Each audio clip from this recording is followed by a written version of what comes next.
Hello RO यानी कि समीक्षा अधिकारी का एग्जाम देने जा रहे सभी अभ्यर्थी इस वीडियो को ध्यान से सुनिएगा, क्योंकि यहां पर 3 ऐसी इंपॉर्टेंट चीजों के बारे में हम डिस्कस करेंगे जो इस साल आपको समीक्षा अधिकारी बना सकती हैं।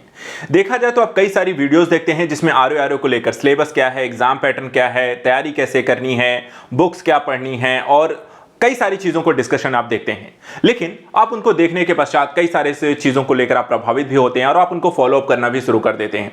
लेकिन एट द लास्ट एक क्वेश्चन आता है कि क्या आपको सफलता मिली, क्या आपको यहां पे सक्सेस मिली। चांसेस काफी कम होते हैं लेकिन मिलती जरूर है। उसको लेकर के काफी सारे प्रश्नगत चीजें भी होती हैं कि परिणाम नहीं मिला तो क्या करना। ऐसे सारी चीजों की दुविधा के बीच फंसे होने पर आप किस तरीके से आगे बढ़ेंगे, इस एग्जाम को क्रैक करने को लेकर के क्या यहां पे चीजें सबसे जरूरी पहलू हैं, हम उनको लेकर सिर्फ बात करेंगे।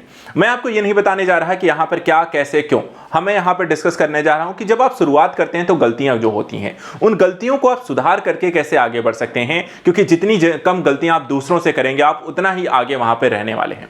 सबसे पहली जो चीज होती है वो है प्रारंभिक स्तर, अर्थात शुरुआत जब आप करते हैं तो शुरुआती चरणों को लेकर के यहां पे गतिविधियां क्या होती हैं। बिना किसी एग्जाम की तैयारी को लेकर के जब भी आपके मन में सवाल आता है कि तैयारी कैसे करनी है, तो तैयारी करने को लेकर के सबसे पहला प्रश्न भी आपका यही होना चाहिए कि इस एग्जाम को लेकर के मेरे पास जानकारी क्या है और जानकारी कितनी सही है, क्या आपने खुद उसका विश्लेषण किया है या नहीं। और ये अगर आप नहीं कर रहे हैं, किसी दूसरे पर कह सकते हैं डिपेंडेंट हैं, तो आपको परिणाम कितने यहां पर 100% मिलेंगे वो भी यहां पर आप कोई गारंटी नहीं दे सकता है। अर्थात कि आपको गाइडेंस दिया जा सकता है लेकिन आप स्वयं मेहनत नहीं कर रहे हैं तो इसका परिणाम भी आपको सकारात्मक नहीं मिलेगा। तो चलिए यहां पर ऐसी ही गतिविधियों को लेकर के आरओ को लेकर के एक अच्छी यहां पर एक सीरीज बनाते हैं जिसमें आपको 100% ऐसी जानकारी दी जाए जिसके माध्यम से आप स्वयं मेहनत कर करके, सेल्फ स्टडी कर करके या फिर जो भी गलतियां आप कर रहे हैं उनको दूर करके आप यहां पर समीक्षा अधिकारी बन सकते हैं।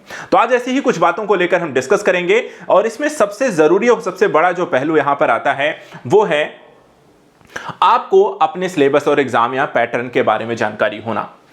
देखिए, क्या समीक्षा अधिकारी को लेकर के सवाल, पैटर्न क्या है, कितने चरणों में परीक्षा होती है, नकारात्मक अंकन क्या है कि या नहीं, या नेगेटिव मार्किंग की स्थितियां हैं या नहीं, कितने अंक यहां पर लाए जाने से आपकी स्थितियां सकारात्मक रहती हैं, प्रारंभिक परीक्षा क्वालिफाइंग है या नहीं, मेंस के परीक्षा को लेकर के यहां पे क्या स्ट्रेटजी रहती है और इसमें कितने पेपर आते हैं। बहुत मामूली सी जानकारी लेकिन क्या सही जानकारी है, कितने लोगों के पास है। तो एक छोटी छोटी चीजें, अर्थात अगर हम स्टार्ट कर रहे हैं तो मैं बेसिक से स्टार्ट करूंगा, हो सकता है बहुत सारे लोगों को जानकारी हो, लेकिन हर जब जानकारी मेरा देने का पहलू है तो मैं चाहता हूं कि आपको हर एक जानकारी आपको पहले चरण से लेकर के आखिरी तक ले जाया जाए। तो हम यहां पर पहली जो बात करेंगे, देखिए परीक्षा का अंकन प्रारंभिक चरण में देखा जाए तो आपको 2 जो चरण हैं, आपको आरओ का जो एग्जाम हो रहा है वो कितने चरणों में हो रहा है। तो पहली चीज ध्यान रखें, 2 चरणों में हो रहा है।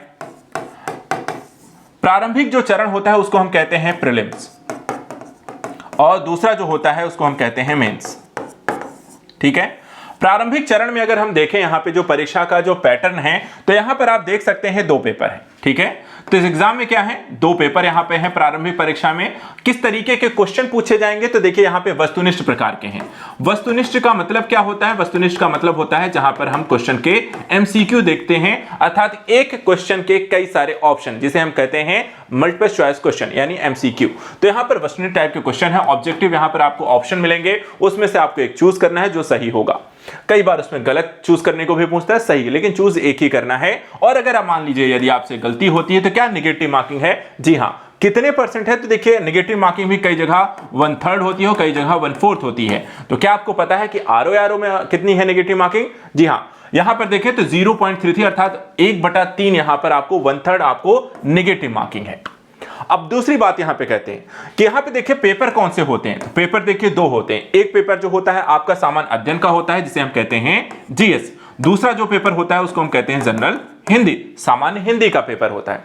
कितने नंबर के पेपर होते हैं, तो देखिए सामान्य हिंदी का पेपर होता है 140 अंकों का होगा और 140 प्रश्न आएंगे। हर प्रश्न का यहां पर 1 नंबर होगा। ठीक इसी तरीके से सामान्य हिंदी के भी 60 प्रश्न आएंगे, 60 नंबर का होगा और हर प्रश्न का यहां पे 1 नंबर मिलेंगे। और अगर आप गलत करेंगे तो 0.33 अंक कट भी जाएंगे। टोटल नंबर क्या होता है, तो यहां पे देखिए तो आपको 120 मिनट यानी कि 2 घंटे का पेपर आपको जीएस का होगा और 1 घंटे का पेपर यहां पर हिंदी का होगा। 3 घंटे का पेपर होगा। अंकों की बात करें तो यहां पे 200 अंकों की प्रारंभिक परीक्षा होती है। अब एक चीज और आता है, क्या प्रारंभिक परीक्षा के अंक मेंस में जुड़ते हैं? जी नहीं। प्रारंभिक परीक्षा कैसी है, आपको देखा जाए तो कैसी परीक्षा यहां पे आप क्वालिफाइंग है। क्वालिफाइंग का मतलब क्या होता है? देखिए, क्वालिफाइंग का मतलब होता है कि आप इस परीक्षा को पास करेंगे तभी आप अगले चरण में प्रवेश करेंगे, अगले चरण का एग्जाम आपको देने को मिलेगा। जैसा कि मैंने आपको बताया, 2 चरण है, प्रारंभिक परीक्षा, मुख्य परीक्षा। प्रारंभिक परीक्षा में जब आप यहां पर एक मेरिट जो भी कट ऑफ आएगी उसको आप क्रॉस करेंगे तभी आपको मुख्य परीक्षा देने का मौका मिलेगा, अर्थात आप क्वालिफाई करके ही मेंस लिख सकते हैं, मेंस यहां पे दे सकते हैं। अगर आप नहीं करेंगे तो फिर से 1 साल वेट करिए, 2 साल वेट करिए, फिर से यहां पे प्रारंभिक परीक्षा देनी है। तो यहां पर आप देखिए, क्वालिफाइंग नेचर का आपका प्रारंभिक परीक्षा होता है, उसके बाद ही यहां पर आपको मेंस लिखने का मौका मिलेगा। अब बात करते हैं यहां पे, जब आप प्रारंभिक परीक्षा को पास करते हैं तो आते हैं अगले चरण की। अगला चरण होता है मेंस एग्जाम। मेंस एग्जाम को अगर हम देखें तो अब यहां पे देखें कितने पेपर होते हैं, तो यहां पे देखिए 3 पेपर होता है, ठीक है, 3 पेपर होते हैं। पहली परीक्षा के यहां पे देखा जाए 3 पेपर कौन से हैं? Paper 1, paper 2, paper 3। पहला जो पेपर होता है वो यहां पे सामान्य अध्ययन का होता है, ठीक है। दूसरा जो पेपर यहां पर आप देख सकते हैं उसमें सामान्य हिंदी ड्राफ्टिंग, और साथ ही साथ यहां पर आपको पेपर 2 में देखा जाए तो 2 पार्ट हैं, एक सामान्य हिंदी का है और उसके बाद दूसरा जो है उसमें आपको कन्वेंशनल और जनरल वोकैबुलरी, 2 तरीके के व्याकरण और साथ ही साथ यहां पर सामान्य हिंदी के क्वेश्चन आपको देखने को मिलते हैं। इसके बाद तीसरा जो पेपर होता है वो हिंदी निबंध का आपको पेपर होते हैं। तो 3 पेपर यहां, तो एक तरीके से सिंपल से हम कहें तो यहां पर आपको सामान्य हिंदी का है, दूसरा जो पेपर है पहला पेपर सामान्य हिंदी का है, दूसरा सामान्य हिंदी पत्र आलेखन का है और तीसरा जो पेपर यहां पर है हिंदी निबंध का है। टोटल कितने अंकों का क्वेश्चन पेपर यहां पर होता है, या टोटल कितने अंकों का मुख्य परीक्षा यहां पर होती है, तो चलिए देखते हैं। एक चीज और यहां पे देखें तो मेंस जो होता है किस तरीके का पेपर है, तो यहां पर आप देखिए जो आपका पहला पेपर है जीएस है, ये आपको एमसीक्यू टाइप का है, यानी कि आपको देखा जाए तो वस्तुनिष्ठ प्रकार का है। यहां पर आपको प्रारंभिक परीक्षा की तरह ही क्वेश्चन पूछे जाएंगे, उसके 4 ऑप्शन होंगे, आपको उसी को देखकर यहां पर एक ऑप्शन टिक करना है, ठीक। लेकिन बाकी के 2 पेपर जो हैं, पेपर 2 और पेपर 3, वो आपको रिटन है, डिस्क्रिप्शन है, आपको लिखना पड़ेगा, जो क्वेश्चन आपको पूछा जाएगा उसको विश्लेषण करना पड़ेगा, उसकी डिटेल्स यहां पर उसकी आंसर राइटिंग करनी पड़ेगी एक तरीके से, ठीक है। ऐसे राइटिंग करनी पड़ेगी, यहां पर हिंदी गद्यांश देखने पड़ेंगे और लिखने पड़ेगा। तो यहां पर आपको दोनों तरीके का यहां पर आपको पेपर इसमें पूछा जाएगा। अब पेपर 2 जो होता है वहां पर देखें तो 180 नंबर का है, जिसमें 120 नंबर जो होता है सामान्य हिंदी का है और साथ ही साथ जो पेपर और बाकी यहां पर आपको व्याकरण आपसे इसमें पूछी जाएगी। वहीं पर सामान्य हिंदी निबंध का देखें तो यहां पर तीसरा जो पेपर है ये भी आपको 120 नंबर का है। टोटल यहां पर अगर आप देखें तो 400 नंबर का पेपर होगा। कितने नंबर का है? 400 नंबर का यहां पर पेपर है। कितने घंटे की अवधि, कितना समय मिलता है इस पेपर को देने में, तो सामान्य हिंदी के लिए और सामान्य देखिए जीएस के लिए यहां पर आपको 2 घंटे मिलेंगे और बाकी दोनों पेपर के लिए यहां पर पेपर 2 और पेपर 3 के लिए यहां पे 3 घंटे यहां पे समय मिलेगा, क्योंकि आपको रिटन है, लिखना है यहां पर आपको इन सारी चीजों को।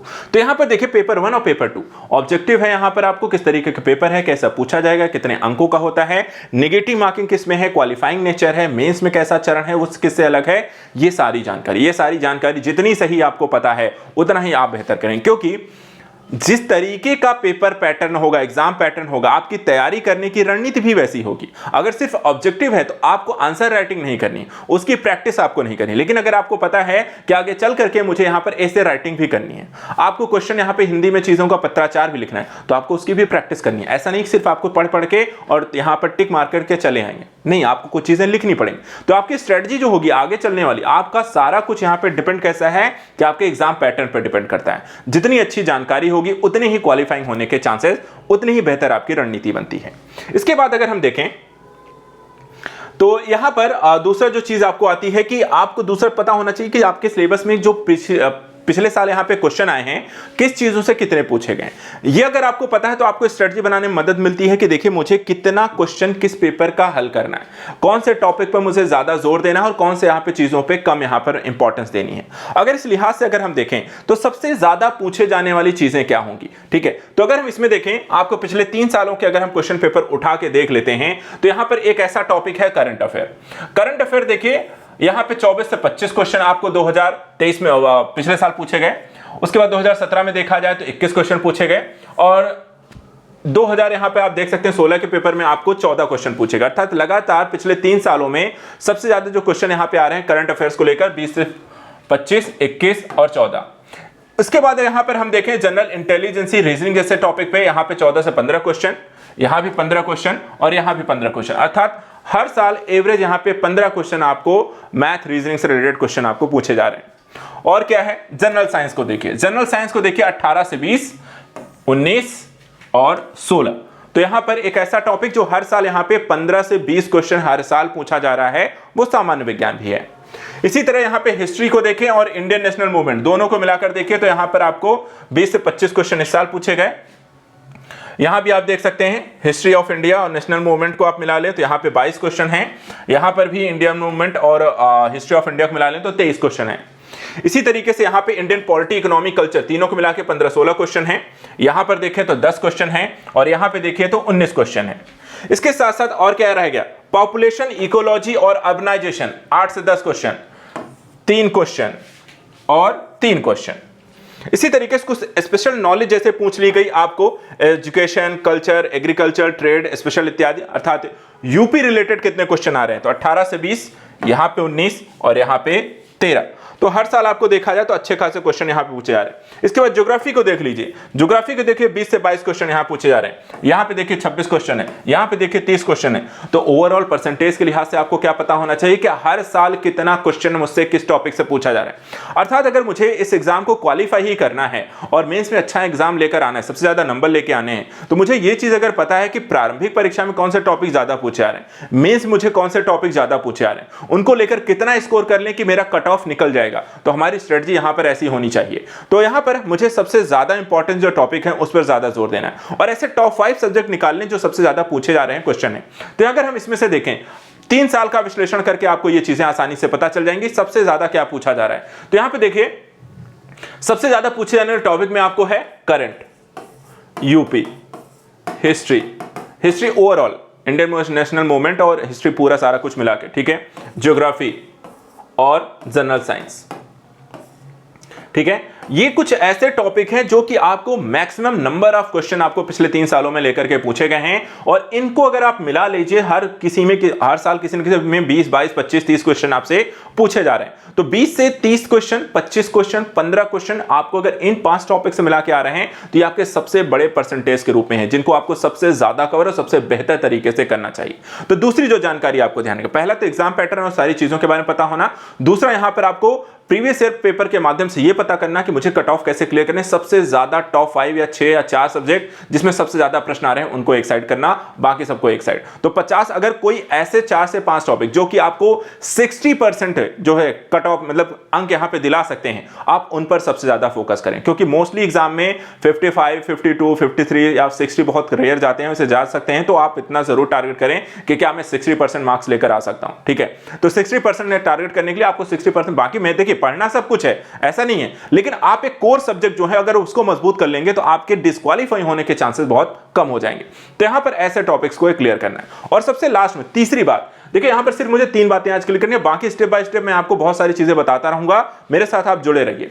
यहां पे अंतिम जो चीज है कि आपको इसको लेकर के तैयारी फिर कैसे करनी, जो तीसरा बात है, अगर आपने विश्लेषण करनी है, आपको एग्जाम पैटर्न पता चल गया, आपको कौन से टॉपिक कितना जोर देना है ये भी पता चल गया, तो लास्ट में आता है इनको पढ़ने को लेकर के क्या प्रक्रिया अपनानी है। तो सबसे पहली चीज देखिए, हमेशा एक कॉमन पॉइंट होता है कि सभी विषयों को व्यवस्थित तरीके से पढ़ने के लिए एक टाइम टेबल बनाएं। टाइम टेबल, लेकिन यहां पे गलती लोग करते हैं कि लोग दूसरों का टाइम टेबल फॉलो करते हैं। हमेशा टाइम टेबल अपना बनाया जाता है, टाइम टेबल दूसरे का नहीं बनाया के फॉलो किया जाता है। रीजन क्या है, हम सबकी लाइफस्टाइल अलग है, हम सब अलग तरीके से सोते, उठते, जगते, पढ़ते हैं, ठीक है। इसलिए हमें दूसरे के टाइम टेबल से कोई मतलब नहीं। कोई 8-10 घंटा पढ़ता होगा, कोई 12 घंटा पढ़ता होगा, कोई 16 घंटा पढ़ता होगा, लेकिन देखा जाए तो पास सब हो सकते हैं।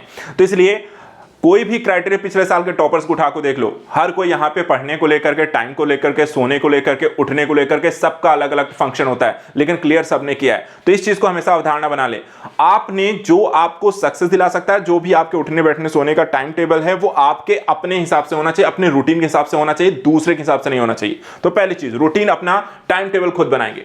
दूसरी चीज यहां पे हमेशा ध्यान दीजिए, एक अच्छी पुस्तकों का होना बहुत आवश्यक है, लेकिन पुस्तकें हमेशा एग्जाम ओरिएंटेड होनी चाहिए। ऐसी चीजों को लेकर मत पढ़िए जो कि यहां पर आपके एग्जाम को लेकर कोई मतलब नहीं रखती है, या बहुत ज्यादा आपके एग्जाम से ज्यादा चीजें उसमें लिखी गई हैं जो कि आपको टाइम यहां पर वेस्ट करती है। तो एक चीज का हमेशा ध्यान रखें, वेस्ट नहीं करना, टाइम वेस्ट नहीं करना है। बुक्स हमेशा वही प्रेफर करें जो आपके एग्जाम ओरिएंटेड हो। इसके साथ साथ करंट अफेयर्स सेक्शन को हमेशा पढ़ें, और इसके लिए आप सबसे अच्छी चीज होती है कि आप अगर न्यूज़पेपर पढ़ते हो, करंट अफेयर्स के लिए न्यूज़पेपर से बेटर कोई ऑप्शन नहीं होता, ठीक है। क्योंकि आप यहां वहां से मैगजीन से, कवर से चीजों को पढ़ते हैं, लेकिन महीने में कहीं एक बार पढ़ रहे हैं, कितना कहां से कंटेंट मिल रहा है वो आप उसको लेकर के भ्रमित रह सकते हैं। लेकिन अगर आप न्यूज़पेपर डेली यहां पर पढ़ते हैं इंपॉर्टेंट सेक्शन पर नजर रखते हैं, आपका सिलेबस आपको पता है तो आप आसानी से यहां पर इंपॉर्टेंट चीजों को पढ़ते जाइए। हेडिंग देखिए, मेन जो कंटेंट है उसको आप हाईलाइटेड करिए, उनको पॉइंट आउट बना लीजिए। एक यहां पे कॉपी बना लीजिए न्यूज़पेपर की, और उस न्यूज़पेपर के डेली कुछ आर्टिकल्स को यहां पर आप उसके की पॉइंट आप नोट करते चलिए, उससे आपका काम यहां पे आसान हो जाएगा। इसके अलावा रिवीजन को हमेशा ध्यान में बनाए रखें और रिवीजन को लेकर अपने टाइम टेबल में भी जरूर जगह दें। वीकली आप दें और वीकली, मंथली, ईयरली, यहां पे 3 सेगमेंट जरूर बना के रखें कि आपको रिवीजन जरूर करना है। जैसे कि वीक में 5 दिन पढ़िए, 1 दिन यहां पर रिवीजन कर रखिए। मंथली आपने 25 दिन पढ़िए, 5 दिन रिवीजन कर रख लिए। और ईयरली ऐसे ही जब बनाइए तो वहां पर आप जैसे कि 8 महीना आपने पढ़ा, 4 महीना रिवीजन कर लिया। तो इस तरीके का रिवीजन पर्पज आप जरूर इसमें बनाकर रखें। इसी तरीके से देखिए एक चीज और यहां पे आपको ध्यान रखनी है कि जब भी प्रिपरेशन जिस एग्जाम की कर रहे हैं उसके लेकर के यहां पे आपकी तैयारी जैसे जैसे होती जाती है, मॉक टेस्ट देते चलिए। मॉक टेस्ट के माध्यम से आपकी तैयारी कितनी अच्छी है, कौन सी चीजों पर आपकी पकड़ अच्छी हो गई है, कौन सी क्लैरिटी है, किस तरीके क्वेश्चन के माध्यम से कहीं आप फंस तो नहीं रहे हैं, और अगर किसी सब्जेक्ट में आपको यहां पे दुविधा हो रही है तो उसको वापस से रिवीजन जाके करना है। तो मॉक टेस्ट यहां पर आपको जरूर देना है। तो इस तरीके से यहां पर पिछले साल के जैसे एग्जाम पैटर्न मैंने आपको बताया उसको आप देख सकते हैं, और इस तरीके से यहां पर जो भी डाउट इत्यादि सेशन है तो डिस्कशन के माध्यम से हल करने का प्रयास करें। अपने अध्यापक से, टीचर से, अपने फ्रेंड्स के साथ तो एक डाउट डिस्कशन को लेकर के बातचीत जरूर करें और डिस्कशन के माध्यम से हल करने का प्रयास करें। तो ये 3 बातें अगर आप ध्यान रखें, एक तो स्ट्रेटजी को लेकर के जो यहां पर है, दूसरा हमने यहां पर देखा एग्जाम पैटर्न, और तीसरा यहां पर देखा हमने कि प्रीवियस ईयर क्वेश्चन पेपर के माध्यम से अपना एक कोर्स सब्जेक्ट यहां पर बनाएं और उन्हीं सब्जेक्ट पर मेहनत करें। आई होप यहां पर ये वीडियो आपको पसंद आएगा। ऐसी ही नई चीजों को लेकर हम डिस्कस करते रहेंगे। बेसिक जानकारी मैं आपको दूंगा जो आपके सक्सेसफुल होने में सिर्फ आपकी मेहनत को लेकर यहां पे काम करना है। फिलहाल आज के लिए इतना ही। Thank you so much and good luck.